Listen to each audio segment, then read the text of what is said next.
What a bullet! Scott Arfield! He's been threatening that recently, and all the Burnley players run to the Darwin end. Burnley win the next ball. It's Rory now. On the outside, decent. He got it! Ashley Barnes with it! What a cross from Rory! And there was Ashley Barnes, and Burnley leading the derby. Knocks it quickly, finds Benson in space at the byline. Can Burnley get a goal here? Back for Brownlow, saved by the keeper. Burnley won it to the end. That is magnificent. They deserve that. Only by Paul Teller, off for a hat-trick. He's got it. Hat-trick for Nathan Teller. Oh, he's on fire at the minute. 3-0 Burnley. It's Nathan Teller's day. Burnley are 3 up here. Fantastic derby. Here's Benson. Can he go on the outside? Comes inside. Comes up a shot. Oh, the goal. Manuel Benson once more. That is top class. Burnley have done it. Fantastic. Clarets deserve the championship title. They've been the best side throughout the campaign. Burnley have won the second tier. What a fantastic achievement. The players have been magnificent.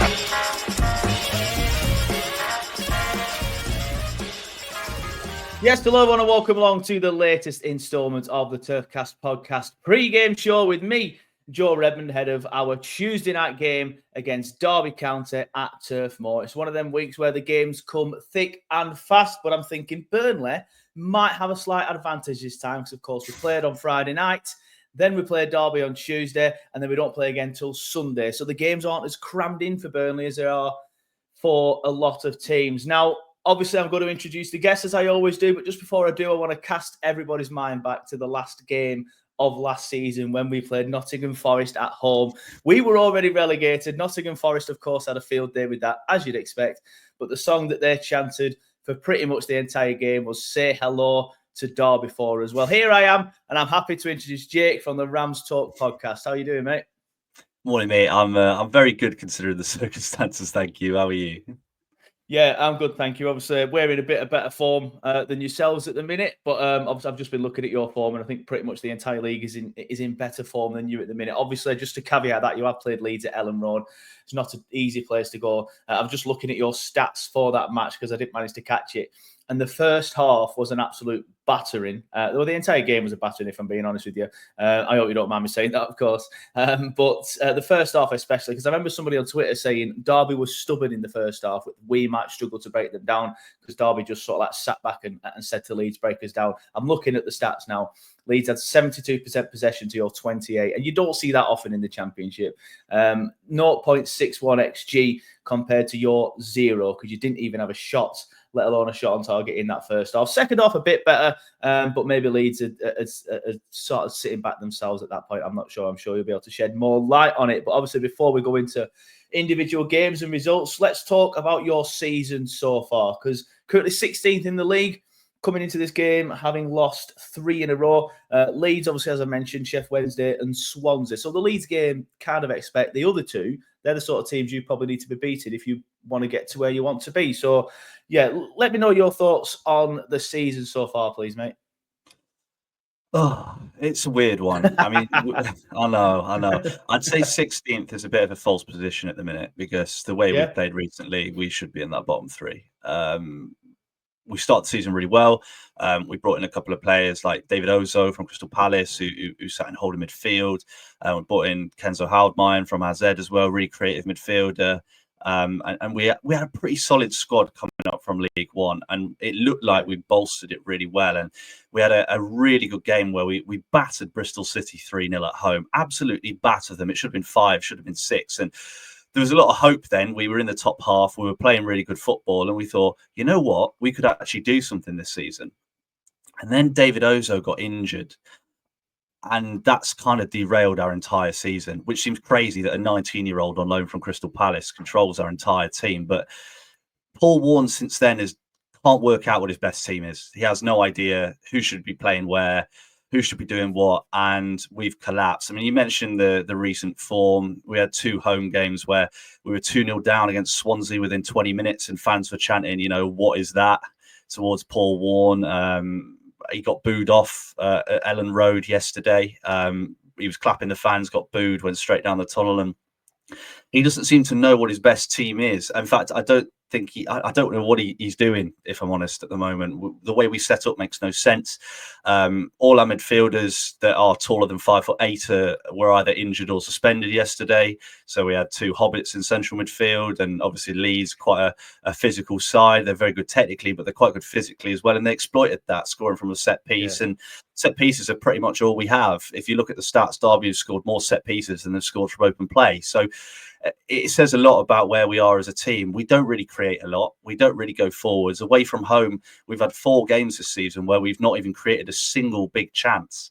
And that includes games against Oxford, teams that are coming up from League One that we should be doing a lot better against. And Plymouth at home, obviously Plymouth are in free fall as well. We didn't create a single big chance against Plymouth. So we had a pretty decent start. We looked like we were going somewhere, but in recent weeks, it's fallen down. We've played a lot of the, I'd say, probably poorer teams in the division in recent weeks. And now we're getting to a point where we're starting to play the better teams, the Leeds, the Burnleys, teams that are going to be right up at the top pushing for automatics. And the divide in the class is just so obvious. I mean, you mentioned that first half against Leeds. We actually barely touched the ball. And we didn't actually have a shot until the 80th minute. And we celebrated like a goal, because it didn't look like we'd even touch Leeds, let alone have a shot. So Liam Thompson's 35-yard effort that the keeper caught was the only thing we had to shout about all game. I think that says a lot about where we are at the moment. Yeah, I mean, it does, but Leeds, obviously, I know we can caveat that by saying you were poor against Sheff Wednesday and Swansea as well recently, but Leeds, at Ellen Road especially, when they play at Ellen Road, they are a force. There's only one team that's gone to Ellen Road this season and won, and that's us in the league. But again, even that, like, we did a job on them. We managed to get a counter-attacking goal and then just sat back. And I do think that's a blueprint to beat Leeds. But at the same time, you've got to have a good defence. You can't be going to Leeds and sitting back if your defenders aren't good enough. And especially if you've got a not very physical midfield, which is kind of how you put it. I want to talk about the manager as well. You've kind of touched on him there, but let's go into him a little bit more detail. What's the overriding feeling then? You mentioned their emotions are spilling over towards the manager at the minute. Is that the fans wanting him out, or is it just a case of just being frustrated at this stage with the form? It's divisive. I remember we described it last year when we won promotion, obviously came second in League One. Our record points tally got, I think, 92 points in the end. And fans are still saying it's not enough, because the football we play is great if you win. But if you lose, it's absolutely soul-destroying. We are very negative, very defensive. We play not to lose and hope to hit a team on the break. But the problem is this season, we don't hit teams on the break either. Like I said before, the only thing we have is set pieces. When we have a set piece inside our own half, the goalkeeper will take it and the centre-backs will go forwards, because that is the closest we usually get to actually creating a chance. We'll lump a ball forward, hoping the likes of Curtis Nelson, Nat Phillips, Aaron Cashin can get their heads on it and someone can win it in the box. There's a few games this season where the only reason we've got points is because of chances like that. I'd say the view towards Paul Warne is becoming overwhelmingly negative now. I said, even when we were doing well last year, the football it's a slog. It's a hard watch. It is really, really tough. And, we'd go to away games. I remember we went to Charlton last year, for example. We won the game, so the atmosphere was great and everyone came away feeling great. We had 2 shots against Charlton away, and then we scored pretty early on and we sat back for the rest of the game and absorbed the pressure. You can't do that in the Championship, and you can't do that against teams like Burnley, like Leeds, that have the quality to break you down, like Sunderland. And it seems like we set up to just defend, and then that's it. Hope we get a point. But he made some comments after the game yesterday that have gone down pretty abysmally in the fan base. He came out and said that, he described the team that we have, the team that he brought in as League One level, which probably won't be great for the players, and admitted that at half time they basically gave up. They said, there's no way we're going to get anything out of this game. We're not going to go for it. It's pretty much damage limitation now. So comments like that don't help him. I don't think a lot of the fan base like him. Obviously, you know how it is. It's always divisive. There's some that will back him to the hilt and always will. But I think there's a lot that have turned against him now. And it's really hard not to see cracks forming, because the players don't look like they know what they're doing and they don't look happy with what they're doing. And well, you know how it is when things like that start to happen. It's hard for the manager to win it back. Yeah, it's interesting that because, well, he's mentioned a couple of points on your style of play that I do want to come back to. But what's the feeling like? I mean, I don't know, obviously, how well you know people within the club, or what sort of sound bites you get from within the club. But what's the feeling like within the club towards a manager? Could a battering at Turf Moor be his marching orders? No. And I think he could take us down and he still wouldn't go. Really? He's got a really good relationship with David Clowes, our owner. It was David Clowes who obviously brought him in. For those that don't know, David Clowes, the guy who came in, saved Derby when we were about to go bust. He was the only person willing to spend 60 million to, get a club that was debt-ridden, falling down into League One and had no players. And he's a Derby fan and he's done an amazing job. But when it comes to this, he loves Paul Warne. He's a really big fan of Paul Warne. He loves the fact that he's brought him back up to the Championship. He did a really good job doing that. Was it a painful watch? Yes. But at the same time, he has done what he's meant to do. And this season, his job is keep us in the league. And as long as we're in and around, I can't see him going. Even if we go down, who's the best person to get you out of League One? It's Paul Warne. And that's what makes me think that I don't think he'll go. Obviously, you mentioned hearing from the club, but you don't hear anything from the club these days. It's a very closed book. But from what people are saying is, I don't think he'll go regardless. You could beat us 7 or 8-0, and I don't think anything would happen. It wouldn't change a thing. We'd still go into Friday against Portsmouth with exactly the same mentality and the same people in charge. Yeah, I wouldn't worry about us beating you 7 or 8-0, mate. I mean, I don't think we've had 7 or 8 shots on target in any game so far this season. Obviously, I'm sure there might be one where we have. It's not that we're not good. It's just that we're not as good going forward as a Leeds, for example. We're better at the back. We'll talk about styles of play in a little bit. I do want to talk about you still and your ambitions for the season. You mentioned, obviously, we've already mentioned you're down in 16th. You do feel like it's a false position. I think based on current form, you could say that. Obviously, you had a good start, and that's keeping your heads above water now because you are, as it stands, only 3 points above the drop, to be fair, to say you're in 16th. Another defeat on Tuesday and maybe a couple more defeats in December could drag you right into it. But just looking at that bottom three, Hull, all right, they've just changed the manager, so things could change there, but they already look dead and buried. They look awful. They're just losing every single week. Portsmouth, they've started to hit form, so maybe they could climb out. And Plymouth as well. I think they're pretty much dead and buried. I can't see Rooney doing anything good enough to get them out of it. And then you've still got a decent cluster of teams underneath you. You would suspect Luton would pull away. Not so sure about Preston and Oxford and QPR either. So I do think you'll be all right. I do think you'll survive just based on the amount of poor teams there is underneath you. But is that just your aim for the season now? Just survive, or you're hoping to be able to kick on and push for the top half? Well, it's got to be survival. I think going down to League One would be disastrous. I mean, everyone knows about the money problems Derby had and Derby will have again if they end up going down. It's not profitable being in League One, especially a club that we have a big ground, we have a big, really good training ground. It costs a lot to run this sort of thing, so. It would be disastrous for us if we did go down. I think we've just got to stay up. But I mean, you talk about some of the teams there. Hull, we drew with at home where we should have won. Plymouth, we didn't even make a big chance. We went a goal up with a shot from distance. And from then, we didn't do anything for the rest of that game. We sat back, tried to absorb pressure.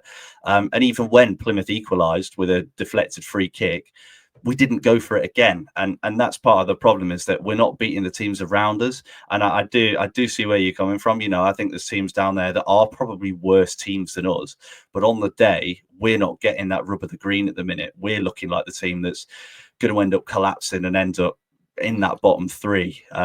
And that's the thing you said. Hull have changed their manager and they look dead and buried, but a new manager could come in and change it. Now, I don't know whether that would happen at Derby. In fact, I probably don't think this would happen at Derby with the players that we've got available. But at the same time, it's a bit like, I think a lot of fans are becoming a little bit disillusioned with it, because at the moment, it looks like nothing will change.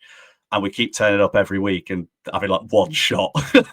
So it's not a very enjoyable phase at the minute. You've hit us at a bad time, mate, because I'd be really surprised if we even created a single chance against you. Yeah, well, to be fair, like I said earlier, our defence is pretty good. However, we did make an uncharacteristic defensive error against Middlesbrough of all teams, the team that is going to punish you if you make a defensive error. Esteve, sorry, I got torn off for pronouncing his name wrong the other day. Maxime Esteve, that's how you pronounce it. Esteve is just stuck in my head. But he was dragged towards the ball. John Egan, who was in for CJ Egan-Riley, was caught ball watching, in my opinion. So he was playing them all on side. Humphries was also caught ball watching. So there is small chinks in the armour. But I think with you saying you don't create much, you'd need to create some good chances to get past our defence. You mentioned set pieces as well. We are quite good at set pieces, defending them. So if that is like your best way of scoring goals, then yeah, you may come unstuck against a defence that's only conceded, I think it's 7 now so far this season. It is, yeah. There was only Sheffield United close to us, but we've played a game more, of course. We're recording this on Sunday for those of you that don't know. I won't be putting it out till Monday. But Sheffield United are only close to us in terms of goals conceded. They're on 9, we're on 7. So yeah, it will be difficult for you to score against us, especially with some of the stuff that you have just said. However, I do want to talk about your style of play. You mentioned earlier it's very negative, it's very defensive. The stats show that against Leeds, you did just try and play a low block, I presume. You didn't really show any ambitions of going forward looking at them stats, but not sure whether it was a low block or you were just dominated. But we have struggled against teams that come to the turf, or when we go away from home, in Oxford's case, just refuse to play any football and play a low block. We aren't as creative as pretty much anyone else in the top 6, top 10, really, because Norwich are 10th and they've scored 35 goals this season. Their problem is they've conceded 30. So we are poor going forward. We have got better. Like, we have got better as the season's gone on. Like, the build-up play is better now, so we can get into the final third. Not with ease, but a lot easier than we could do at the start of the season. But then bad decisions are being made by certain players, and this territory, this possession, isn't being turned into chances. Like you mentioned there, I don't know our exact stats, but you said there's 4 away games where you haven't even created a big chance. I would probably hazard a guess that ours is around similar, if not more, because I don't think we created a big chance against Middlesbrough, for example, on Friday. Again, I've not seen that stat, but I'm pretty sure we didn't, just thinking about it on the top of my head, whereas I think they probably created easily one, because the one that they scored from would have been down as a big chance, and there's a couple of chances in there in the second half that may or may not have gone down as that stat.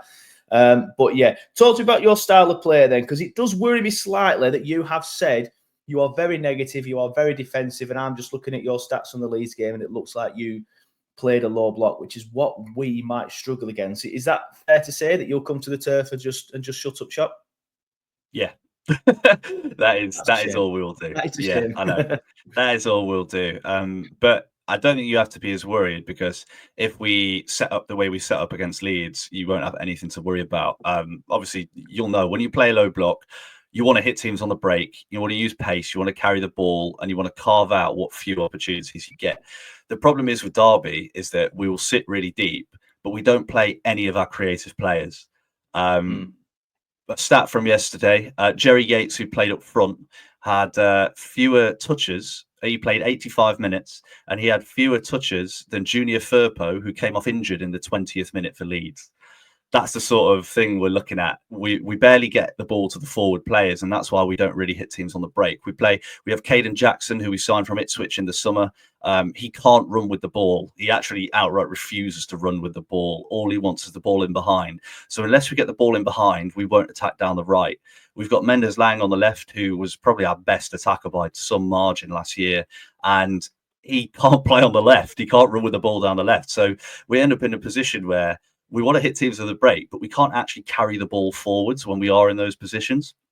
And we're relying on one of the wing backs, either 35-year-old Craig Forsyth, who's had 3 ACL injuries and can hardly run, or young Kane Wilson on the right, to actually come forward and carry the ball and create something. We have a couple of really good players that sit on our bench. Kenzo Houdmine, excellent midfielder.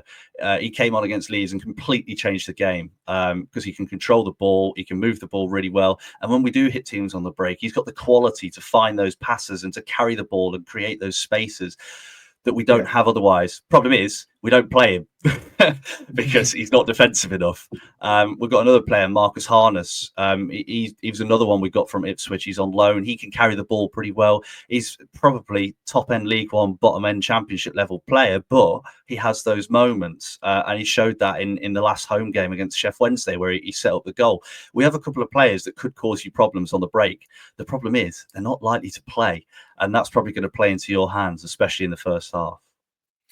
Yeah, interesting. I will ask about individuals and stuff.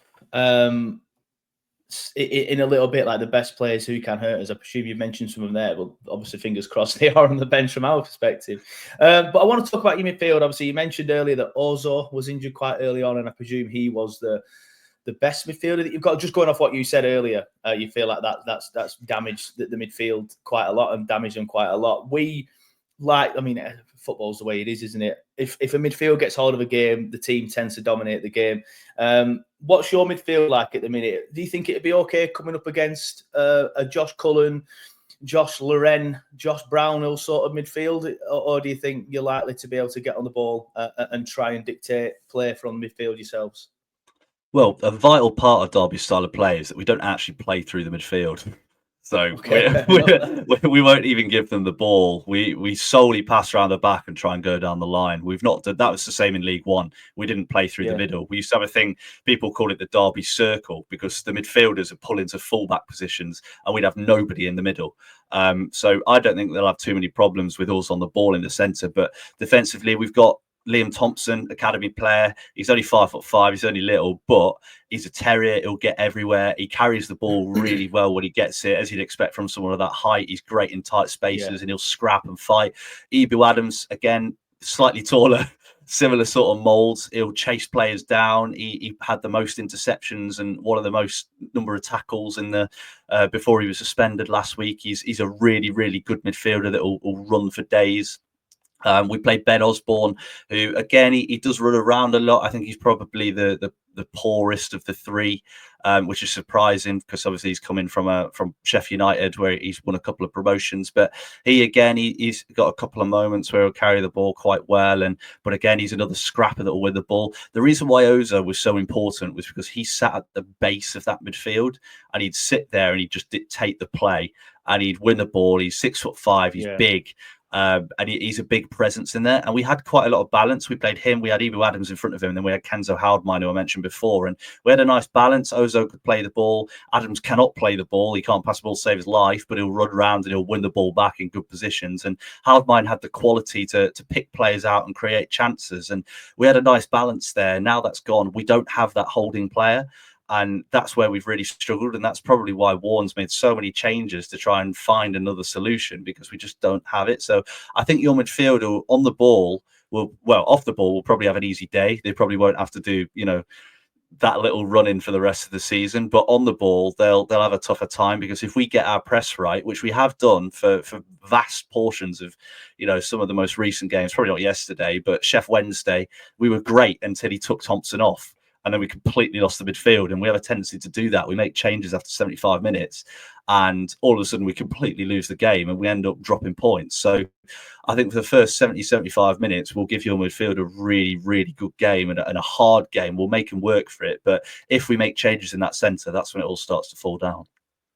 Yeah, interesting. I feel like the midfield debate at Burnley has been raging on all season. I don't feel like Scott Parker knows his best midfield. Obviously, I've mentioned some of the players there. Josh Cullen won the Championship Player of the Season 2 seasons ago when we won the league in record-breaking circumstances. Obviously, Josh Brownhill was part of that as well. He gets some stick from Burnley fans, to be fair, as Josh Brownhill, but he's probably one of the most experienced players in this league. You've got Josh Loren, who was brought in from Stoke for only 500k, but he's probably been not the best. I think Cullen, when he plays well, has been the best midfielder that we've got, but probably the most consistent midfielder that we've got. And then you've got the likes of Hannibal Medre, Jeremy Sarmiento, who I do want to see start in the number 10 sort of like role going forward. Even Zian Fleming, now he's obviously not a midfielder, but we've been playing him in that 10 role again, which isn't really his position, but due to injuries to strikers and things, Parker has, I'm going to say, been left with no choice. He's been left with a choice, but he wants to put a square peg in a round hole sometimes, which can be frustrating. You mentioned some players earlier, said they'll probably be on the bench, but for those that you think will play, what sort of players can we be looking out for as Burnley fans that might punish us on Tuesday? Well, we mentioned the defence early on. Arian Cashin is probably our best player. Another academy player came through when we were in administration. You don't get many centre-backs that punish you, do you, in football? But I think you're the first person that's ever given a centre-back for that answer. Shows where we are, mate. But we do concede a fair amount of goals, but that's not due to the defence. Our defence is really good. Genuinely, we have a really strong back three majority of the time. It's just the problem is when they're facing constant pressure, eventually you find gaps and you find cracks, and that's what happens. I think Cashin is a really good ball player. He's really good on the floor. Considering he's only 5'11", he's really good in the air as well. I think he's just a good all-round centre-back. We turned down $5 million from Brighton for him last year, and if Brighton want you play, you know he's good. So yeah, he's a good player, and he is dangerous at set pieces. He just needs to direct his headers better, pretty much. He gets in great positions, but usually always sort of catches the top of his head, puts it slightly over the bar. He just needs to time his run maybe slightly better, and he'll be dangerous from set pieces, which, as you know, is all we score from. So that's probably why he's up there. So I think he'd be dangerous. Mendes Lang, if he plays on the right, if he gets a chance to put a ball in, he's a dangerous player. He's done it in the Premier League, he's done it in the Championship, he's done it in League One. He's got pace, he's got power, and if he runs directly at someone 1v1, it's not often they get the better of him. So if he can get the ball across the box, then I think he'll be dangerous. I think Jerry Yates as well. I mean, like I mentioned before, he doesn't touch the ball enough. That's the problem. Jerry Yates is a very, very good striker. Majority of the chances he gets, he takes, and he gets very, very few chances. But when he does get the ball, his link-up play is great. He's miles better than any other attacker that we have or striker that we have at the club. We literally have one striker and two wingers, pretty much.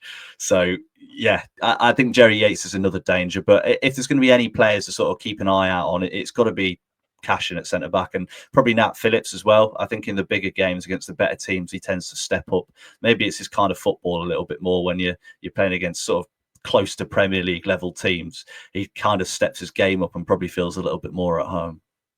Yeah, that's interesting. I did not know Nat Phillips was with you at the minute. Yeah, I didn't know that. We were interested in not that long ago. Very good defender. Very good defender.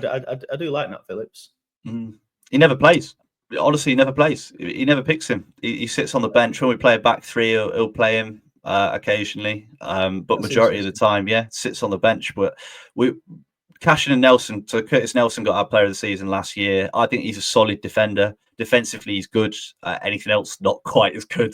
And Cashin's been solid as well. So it's kind of hard to, I think Warren struggles with dropping either of them. Nelson's a leader in the dressing room. You don't really want to drop him. But yeah, it does seem strange that obviously Nat Phillips has played at the level he has, and he's barely had any minutes. Yeah, also Jerry Yates as well, a name that gives me a bit of PTSD from the last time we were in the Championship. We were 3-1 up against Blackpool. He scored the equaliser to make it 3-3. Funnily enough, that season when we were so good last time in the Championship, the only two teams that we didn't beat all season were Blackpool, who got relegated, and Watford, who finished about 18th. Bizarre stats for that season in terms of that. Anyway, let's get into predictions. We're nearly at the half an hour mark, and that's where we normally start wrapping it up.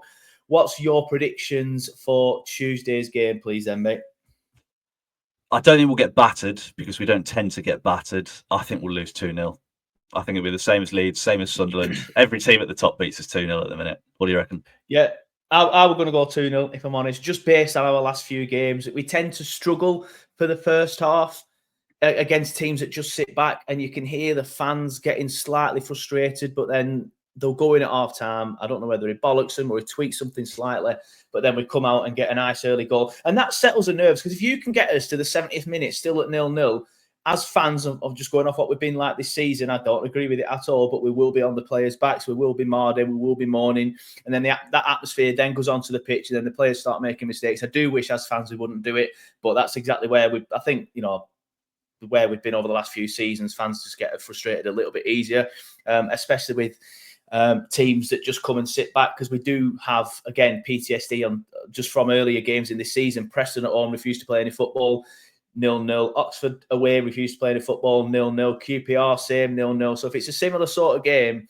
then yeah, I think a lot of fans will be thinking, for God's sake, here we go again. And when you've got Leeds obviously putting you to the sword, we need to do similar sort of things. If Leeds can do that to, no disrespect, but to you 2 or 3 days earlier, they're the team that we're trying to keep pace with. So we're going to have to be able to do that as well. And obviously Sheffield United playing today, recording this on Tuesday. Fingers crossed they've got beat against West Brom, but at least if West Brom beat them, they go above Blackburn. So the silver lining as well on that one. So yeah, fingers crossed for West Brom, because we need West Brom to beat them, to keep us in touch with Sheffield United. And then they'll go back above Blackburn. But to be fair, if Sheffield United win, at least they'll go back above Leeds. But yeah, they'll be 3 further points away from us, so we don't really want that. But yeah, just before we do wrap it up, Jake, do you want to let everyone know where they can find you and your Derby County content if they want to digest some of the opposition fans ahead of this week's game. Sorry.